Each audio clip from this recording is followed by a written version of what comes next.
बच्चों, welcome to the my YouTube channel educational point. तो स्वागत है आपका मेरे इस नए वीडियो में। आज हम लेके आए हैं क्लास 10th का बहुत ही इम्पॉर्टेंट वीडियो, जो कि है वन पथ पर। वन पथ पर लिखा है तुलसीदास जी ने, ठीक है। तो इसमें हम देखेंगे इस पैराग्राफ के संदर्भ को, इसकी प्रसंग और इसके व्याख्या को। तो एक एक पैराग्राफ को हम समझेंगे। यूपी बोर्ड के जो बच्चे एग्जाम देने वाले हैं उनके लिए बहुत ही इम्पॉर्टेंट है, और आपका ये 2 चैप्टर से है, ठीक है। चलिए देखते हैं, एक पैराग्राफ को समझते हैं, फिर उसके अर्थ को लिखते हैं। तो पहला पैराग्राफ कहना चाहता है कि पुरते निकसी रघुबीर बधु, धीर धरी धीर दये मग में डग दो, झलकी भरी भाल कनी जलकी, पुट सूखी गए मधुरा धर वो, फिर बूझती है चलनो अब केतिक, पर्णकुटी करी हो कित हो, तिय की लखी आतुरता, पिय की अखियाँ अति चारु चली जल चियों। तो इस पैराग्राफ में अर्थ में कहते हैं, तुलसीदास जी व्यक्त करते हैं कि पुरते निकसी, पुरते का मतलब होता है श्रृंगवेगपुर, ये जगह का स्थान का नाम है। तो श्रृंगवेगपुर से निकसी निकल कर, रघुबीर बधु यानी कि राम जी की पत्नी सीता जी यानी कि रघुबीर बधु, धरी धीर यानी कि धैर्य धारण करते हुए, दये मग में डग दो यानी कि 2-4 कदम आगे बढ़ी ही थी की, ठीक है। जो श्रृंगवेगपुर से निकलकर सीता जी ने लगभग 2-4 कदम आगे बढ़े ही थे कि झलकी भरी भाल कनी जल की यानी कि झरकी भरी यानी कि उनके मस्तिष्क पर जो जल की कुछ बूंदें झलकने लगी। झलकती में झलकने लगी, भरी भाल यानी कि उनके बूंदें जो कि है मस्तिष्क के जल पर, जल की कुछ बूंदें उन्हें झलकने लगी। पुट सूखी गए मधुराधर वै, पुट सूखी यानी कि क्या कहती हैं कि तभी उनके मधुर होठ क्या हो गए, सूख गए। तभी उनके मधुर होठ जो है वो सूख गए। फिर बूझती हैं यानी कि फिर वो राम जी से पूछती हैं कि चलनो अब केतिक, कि अभी हमें कितना दूर चलना पड़ेगा। पर्णकुटी करी तो कित दो, और तथा कहाँ पर हम पत्तों की कुटिया बनाएंगे, यानी कि पर्णकुटी मीन्स पत्तों की कुटिया। तो वो पूछती हैं अपने श्री राम प्रभु से कि अब और कितना दूर चलना पड़ेगा और हम कहाँ पर अपने पत्तों की कुटिया बनाएंगे। तिय की लखी आतुरता, पिय की अखियाँ अति चारु चली जल चवे, यानी कि तिय की लखी यानी कि पत्नी की व्याकुलता, आतुरता का मीन्स व्याकुलता होता है, और पिय की अखियाँ यानी कि पत्नी की व्याकुलता को देखकर भगवान राम के अखियाँ मीन्स नेत्रों से क्या किए गए, अति चारु चल जल यानी कि नेत्रों से आंसू निकल गए, ठीक है। इन सारे चीज़ों को देखकर, पत्नी की व्याकुलता को देखकर श्री राम प्रभु के आँखों से आंसू निकल आए, ठीक है। यही इसका अर्थ होगा। तो इस प्रसंग में सीता जी की कोमलता का वर्णन है, किस प्रकार वह सोचती हैं, विचारती हैं, व्याकुल रहती हैं, तो वो हमें प्रसंग में लिखना है। तो हम हेडिंग कर लेंगे पुरते निकसी डॉटेड जल चवे। तो इसका हम संदर्भ लिखेंगे, प्रसंग और व्याख्या लिखेंगे। चलिए देखते हैं किस प्रकार से लिखना है और आपको बोर्ड एग्जाम में किस प्रकार से लिखना है। तो ये हो गया आपका तुलसीदास का वन पथ पर। पहला हेडिंग है पुरते निकसी डॉटेड जल चवे। संदर्भ लिखेंगे कि प्रस्तुत पद्यांश हमारी पाठ्य पुस्तक हिंदी के काव्य खंड में संकलित वन पथ पर शीर्षक से अवतरित है, जिसके रचयिता गोस्वामी तुलसीदास जी हैं। यही इसका संदर्भ हो जाएगा। प्रसंग लिखेंगे इसमें हम कि प्रस्तुत पद्यांश में सीता जी की कोमलता का वर्णन किया गया है, और व्याख्या में लिखेंगे कि श्रृंगवेगपुर से निकलकर सीता जी ने लगभग 2-4 कदम ही आगे बढ़ी थी कि उनके मस्तक पर जल की बूंदें झलकने लगी, ठीक है, झलकने लगी, और उनके मधुर होठ सूख गए। तभी राम जी से पूछती हैं कि अभी हमें कितना दूर और चलना पड़ेगा। ठीक है, फिर आगे लिखेंगे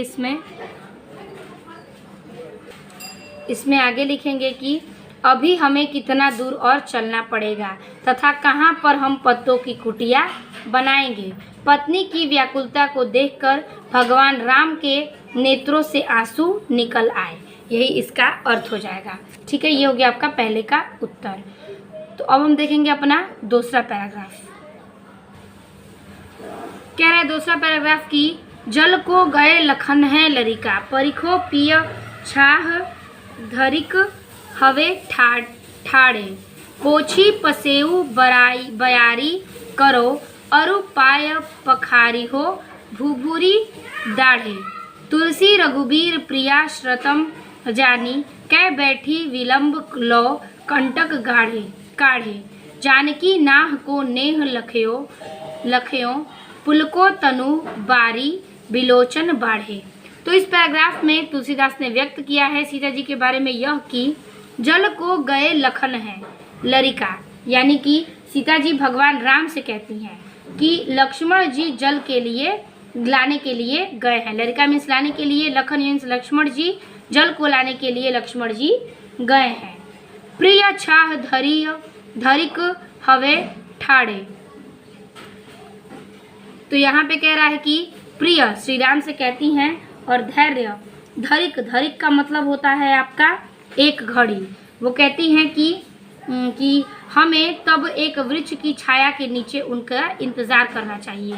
क्या करना चाहिए? उनका एक घड़ी तक हमें प्रतीक्षा यानी कि इंतज़ार करना चाहिए। पोछी पसेऊ बयारी करो, ठीक है, वहाँ पर मैं आपका पसीना पोंछ दूंगी। अरु पाय पखारी हो भूभूरी डाहे, पखारिबो का मतलब होता है पैर की धूल को, भूभूरी डाढ़े का मतलब होता है गर्मी से जले हुए। तो वो कहती हैं कि मैं आपका पसीना पोंछ दूंगी और गर्मी से जले हुए पैरों को धो दूंगी। तुलसी रघुबीर प्रिया श्रम जानी, यानी कि तुलसीदास जी कहते हैं कि सीता जी की ऐसी बातें सुनकर रघुवीर यानी कि राम जी समझ जाते हैं कि कै बैठी विलंब को कंटक काढ़े, कि वो थकी हुई है जिससे वो अपना कांटा देर तक निकालते हैं। ठीक है, वो क्या कहते हैं कि वो बैठना चाहती हैं और उन्हें कांटा निकालने के लिए देर हो जाती है ताकि सीता जी आराम कर सके। वो कांटा निकालने के लिए देर करते हैं, उतने देर तक में क्या करती हैं, कंटक मीन्स कांटा होता है और काढ़े मीन्स निकालना, यानी कि कांटा जो धंसा हुआ है उसे विलंब यानी कि देर से निकालते हैं और वहाँ बैठ जाते हैं ताकि सीता जी को कुछ देर आराम मिल सके। जानकी नाह को नेह लखयो, यानी कि सीता जी पति के इस प्रेम को देखकर पुलको तनु अत्यंत प्रसन्न हो जाती हैं और बड़ी लोचन बाढ़े और उनके नेत्रों से आंसू आ जाते हैं। ठीक है, सीता जी इस प्रेम को देखकर, अपने पति के प्रति अत्यंत प्रेम देखकर उनके नेत्रों में आंसू उमड़ आते हैं। यही इसका अर्थ होगा। तो जैसे जैसे मैंने आपको समझाया उसको ही हम अर्थ में लिखेंगे। हेडिंग कर लेंगे जल को गए डॉटेड बिलोचन बाढ़े। हेडिंग कर लेंगे जल को गए बिलोचन बाढ़े। संदर्भ इसका पूर्ववर्त रहेगा और प्रसंग भी हम उसी में लिखेंगे क्योंकि इसमें भी इनकी सीता जी की कोमलता का ही वर्णन है। तो दोनों पैराग्राफ का संदर्भ सेम रहेगा। ठीक है, व्याख्या में लिखेंगे कि सीता जी भगवान राम से कहती हैं कि लक्ष्मण जी जल लेने गए हैं, तब तक वृक्ष की छाया के नीचे उनका हम इंतजार करते हैं। वहाँ पर आपका पसीना मैं पोंछ दूंगी और गर्मी से जले हुए पैरों को धो दूंगी। तुलसीदास जी कहते हैं कि सीता जी की ऐसी बातें सुनकर राम समझ जाते हैं कि वे बहुत थकी हुई हैं, जिससे वे अपना कांटा देर तक निकालते हैं ताकि सीता जी आराम कर सकें, और सीता जी पति के इस प्रेम को देखकर अत्यंत प्रसन्न हो जाती हैं और उनके नेत्रों से आंसू आ जाते हैं। ठीक है, यही इसका अर्थ है। तो आई होप आपको ये भी पैराग्राफ समझ में आ गया होगा। अब हम देखेंगे तीसरा पैराग्राफ।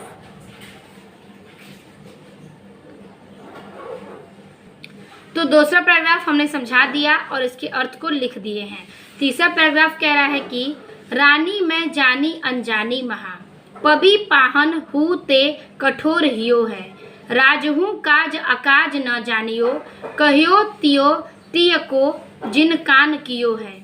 ऐसे मनोहर मूर्ति ये बिछुओ बुछुरे कैसे प्रियतम लोग जियो हैं। अखिन में सखी रखीबे जोग इन्हें किमी के बनवास दियो हैं। तो इस पैराग्राफ में एक सखी दूसरे सखी से क्या कहती है, तो इसमें तुलसीदास ने लिखा है कि रानी मैं जानी अनजानी महा, यानी कि यहाँ पर एक ग्रामीण महिला दूसरी ग्रामीण महिला से कहती है, क्या कहती है कि पवी पाहन हूँ मैं जानती हूँ कि ते कठोर कठोर हियो, यानी कि एक ग्रामीण महिला दूसरी ग्रामीण महिला से कहती है कि मैं जानती हूँ कि वे रानी अज्ञानी थी जिनका हृदय व्रज के समान से भी ज़्यादा कठोर है। ठीक है, कठोर हृदय है उनका, ब्रज से भी ज़्यादा कठोर है। राजहु काज अकाज न जानियो, यानी कि परंतु उस राजा को भले बुरे का क्या ज्ञान नहीं है।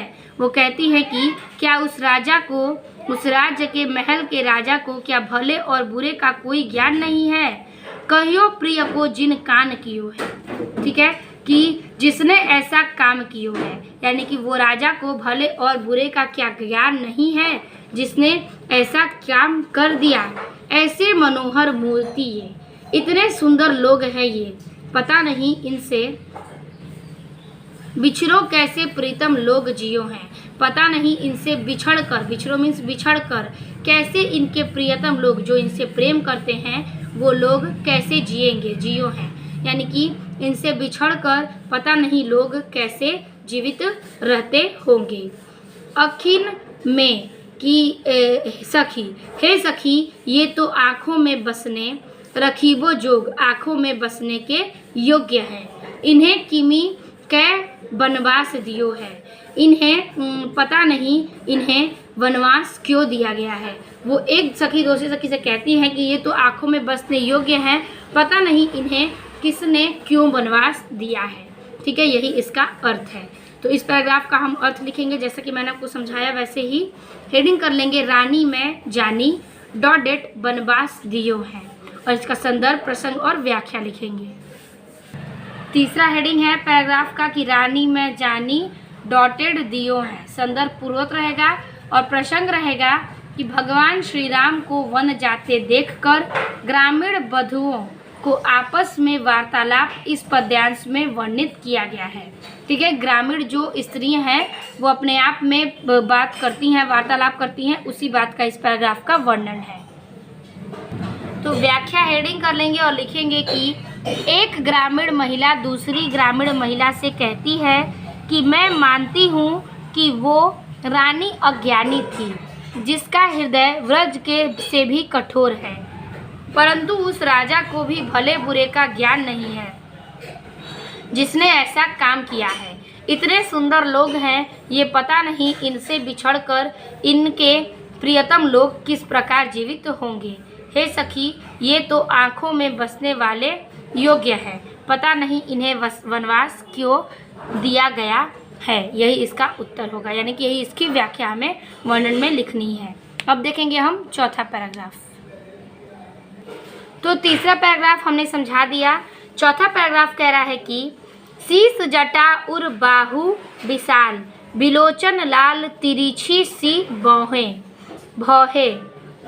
तून सरासन बान धरे तुलसी बन मारंग में सुठी सोहे सादर बारही बार सुभाय चितो तुम जित्यो हमरो मन मोहे पूछती ग्राम बधू सिय सो कहो सावरे से सखी सावरे रावरे को हैं। इस पैराग्राफ में ग्रामीण कहती है सीता जी से कि शीस जटा, यानी कि जिनके सिर पर जटा है। ठीक है, शीस जटा में जिसके सिर पर जटा है। उर बाहु विशाल, जिनके हृदय और भुजाएं विशाल हैं। बिलोचन लाल, बिलोचन मीन्स नेत्र, जिनकी आंखें लाल हैं। तिरछी सी भौहें, जिनकी भौरें तिरछी हैं। तून सरासन बाण धीरे, यानी कि जिनके तीर जो हैं, जिन्होंने तीर धनुष धारण किए हुए हैं। तुलसी वन बारंग में सूठी सोहो, यानी कि और वन मार्ग में जो शोभायान हो रहे हैं, यानी कि वन के इस मार्ग में जो सूठी सोहे यानी कि शोभायान हो रहे हैं। सादर बरही बार शुभायान, यानी कि जब वो तुम्हारी ओर देखते हैं तो चितो तुम जो हमरे मन मोह, तो जब वह हमारी ओर देखते हैं और तुम्हारी ओर, तो वो हमारे मन को मोह लेते हैं। ठीक है। पूछती ग्राम वधू सिया से, पूछती हैं वो सिया जी से यानी कि सीता जी से, राम की वधू से यानी कि सिया जी से पूछती हैं कि कहो सावरे से, यानी कि जो ये सावले से हैं, सखी रावरे को हैं, सखी ये तुम्हारे कौन हैं। वो पूछती हैं कि ये जो सावले से हैं वो सखी आपके कौन हैं। ठीक है, यही इसका पैराग्राफ है। तो इस पैराग्राफ में जैसा कि मैंने आपको समझाया कि इसमें ग्रामीण कहती है कि सीता जी कहती हैं कि जिनके सिर पर जटा है, जिनके हृदय में और भुजाएं विशाल हैं, जिनकी आंखें लाल हैं, जिनकी भौरें तिरछी हैं और जिन्होंने धनुष को धारण किया हुआ है और जिनका वन मार्ग से शोभायान हो रहा है, वो देखने में बहुत ही सुंदर है, हमें मोह लेते हैं, वो सखी तुम्हारे क्या लगते हैं। ये सावले से कौन है और ये तुम्हारे क्या लगते हैं, यही सीता जी से ग्रामीण पूछती हैं। तो इसका हम अर्थ लिखेंगे प्रसंग और संदर्भ। तो हेडिंग कर लेंगे शीश जटा डॉटेड सावरे को है। चौथा हेडिंग कर लेंगे शीश जटा डॉटेड रावरे को है। संदर्भ पूर्ववर्त रहेगा। प्रसंग में लिखेंगे कि प्रस्तुत पद में ग्रामीण महिलाओं द्वारा सीता जी से प्रश्न पूछने का वर्णन है। ठीक है। व्याख्या लिखेंगे कि ग्रामीण महिला सीता जी से कहती है कि जिनके सिर पर जटा है, जिनका हृदय और भुजाएं विशाल हैं, जिनकी आंखें लाल हैं, जिनकी भौहें तिरछी हैं और जिन्होंने तीर धनुष धारण किए हुए हैं और वन मार्ग में शोभायमान हो रहे हैं, जब वो तुम्हारी ओर देखते हैं तो हमारे मन को मोह लेते हैं। हे सखी, जो सावले से हैं वो तुम्हारे क्या लगते हैं। ठीक है, यही सीता जी से ग्रामीण पूछती हैं। ये हो गया हमारा चौथे पैराग्राफ का अर्थ। अब हम देखेंगे वन पथ का अपना आखिरी पैराग्राफ यानी कि 5 नंबर। तो वन पथ पर का आखिरी पैराग्राफ है 5 नंबर, जो कि मैंने आपको समझा रही हूँ।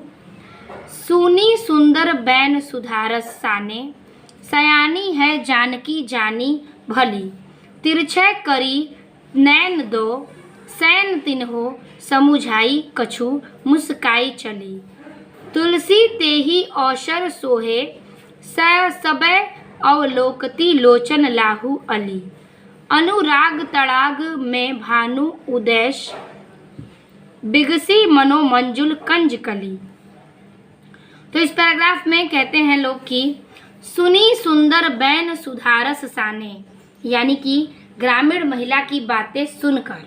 ठीक है, सुनी सुंदर यानी कि ग्रामीण महिला की बातें सुनकर बैन सुधारस साने, सीता जी भली भांति समझ जाती हैं। सयानी है जानकी जानी भली, यानी कि और फिर उन्होंने क्या करती हैं कि भली भांति उन सारे ग्रामीणों की बात को सीता जी समझ जाती हैं।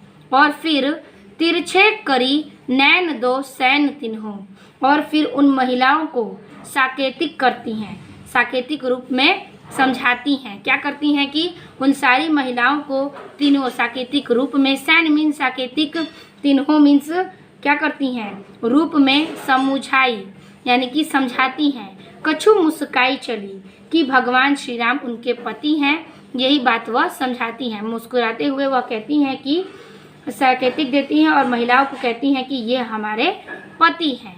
तुलसी तेही यानी कि तुलसीदास जी कहते हैं कि तेही अवसर सोहे सबे अवलोकती, यानी कि सीता जी के संकेत को समझकर सभी सखियां, ठीक है, क्या करती हैं कि सीता जी के संकेत को समझकर सभी सखियां अवलोकती लोचन लाहू अली, यानी कि सभी सखियां राम के सौंदर्य को देखकर अपने नेत्रों को लाभ प्राप्त करने लगी। लोचन लाहू यानी कि नेत्रों को लाभ, अली मीन्स प्राप्त करने लगी। यानी कि तुलसीदास जी कहते हैं कि सीता जी के संकेत को समझकर सखियां राम के सौंदर्य को देखते हुए अपने नेत्र को लाभ प्राप्त करती हैं। अनुराग तड़ाग यानी कि तब ऐसा प्रतीत होता है मानो प्रेम के सरोवर, ठीक है। भानु उदय बिगसी मनो मंजुल कंज कली। अनुराग तड़ागर का मतलब होता है प्रेम के सरोवर। तो प्रेम के सरोवर में राम रूपी, ठीक है, भानु उदय यानी कि सूर्य के उदित होते ही, बिगसी मनो यानी कि सूर्य के उदित होते ही, बिगसी मनो यानी महिलाओं के, मंजुल कली कंज कली यानी कि महिलाओं के नेत्र रूपी, कमल के, कंज कली मीन्स कमल की सुंदर कलियां खिल गई। क्या करने लगी? कमल की सुंदर कलियां खिल गई। इस पैराग्राफ में कह रहा है कि प्रेम के सरोवर के नेत्र रूपी राम का रूप सूर्य के उदित होते ही महिलाओं के नेत्र रूपी कमल के सुंदर कलियां खिल गई, ठीक है। यही इसका अर्थ है। तो जैसा कि मैंने आपको समझाया सेम हमको वही लिखना है। हेडिंग कर लेंगे सुनी सुंदर बैन डॉटेड कंज कली। इस प्रकार से हेडिंग कर लेंगे सुनी सुंदर कंज कली, संदर्भ पूर्ववत रहेगा। और प्रसंग लिखेंगे कि प्रस्तुत पद्यांश में सीता जी द्वारा ग्रामीण महिलाओं ने के प्रश्नों का उत्तर देने का वर्णन है। तो व्याख्या लिखेंगे कि ग्रामीण महिलाओं की बातें सुनकर सीता जी भली भांति समझ जाती हैं और फिर उन महिलाओं को सांकेतिक रूप से समझा देती हैं कि भगवान राम मेरे पति हैं। फिर लाइन चेंज करके लिखना है कि तुलसीदास जी कहते हैं कि सीता जी के संकेत को समझकर सभी सखियां राम के सौंदर्य को देखकर अपने नेत्रों को लाभ प्राप्त करने लगी। तब ऐसा प्रतीत हो रहा है कि मानो प्रेम के सरोवर में राम रूपी सूर्य के उदय होते ही महिलाओं के नेत्र रूपी कमल की सुंदर कलियां खिल गई हैं, ठीक है। यही इसका अर्थ है। आई होप आपको एक एक वर्ड समझ में आ गया होगा। आप इसे नोट्स बना सकते हैं ताकि आपको इस नोट्स का हेल्प मिल सके, क्योंकि बोर्ड एग्जाम में कई चीज़ें हैं जो कि हम खोजते रहते हैं, हमें नहीं मिल पाता है। तो नोट्स आप लिख लेंगे तो आपके माइंड में सेट हो जाएगा कि किस प्रकार से मैंने आपको क्या बताया है। तो एक एक अर्थ को समझते हुए आप इसे तैयार कर लीजिएगा। आई होप आपको वीडियो अच्छी लगी हो और पसंद आई हो। वीडियो अच्छी लगी हो तो लाइक कमेंट शेयर कीजिएगा और चैनल पर नए हैं चैनल को सब्सक्राइब कीजिएगा। मिलते हैं आपसे इससे और बेहतरीन वीडियो में, तब तक के लिए धन्यवाद।